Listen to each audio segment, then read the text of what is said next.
దక్షిణ కాశీగా విరాజిల్లుతోన్న మహాపుణ్యక్షేత్రం కాళేశ్వరంలో సరస్వతీ పుష్కరాలు వైభవంగా ముగిశాయి. తెలంగాణతో పాటుగా ఆంధ్రప్రదేశ్, ఛత్తీస్గఢ్, మహారాష్ట్ర తదితర రాష్ట్రాల నుంచి భక్తులు అధిక సంఖ్యలో తరలివచ్చి మొక్కులు చెల్లించుకున్నారు. చివరి రోజు పెద్ద సంఖ్యలో భక్తులు పవిత్ర త్రివేణి సంగమంలో పుణ్యస్నానాలు ఆచరించారు.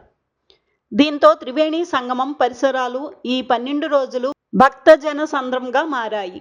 శివనామస్మరణతో కాళేశ్వరం పుణ్యక్షేత్రం మార్మోగింది. చివరి రోజు 2.5 లక్షల మందికి పైగా భక్తులు త్రివేణి సంగమంలో పుణ్యస్నానాలు ఆచరించి కాళేశ్వర ముక్తేశ్వర స్వామిని దర్శించుకున్నారు. పుష్కరాలు విజయవంతమయ్యాయని, ఈ అనుభవంతో రానున్న గోదావరి పుష్కరాలను మరింత వైభవంగా నిర్వహిస్తామని మంత్రి శ్రీధర్ బాబు తెలిపారు. కాగా తెలంగాణ ఏర్పడిన తర్వాత తొలిసారిగా రాష్ట్ర ప్రభుత్వం ఈ పుష్కరాలను నిర్వహించింది.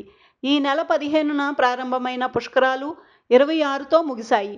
మొత్తం 12 రోజుల్లోనే దాదాపు 30 లక్షల మంది భక్తులు పుష్కరాలకు విచ్చేశారు.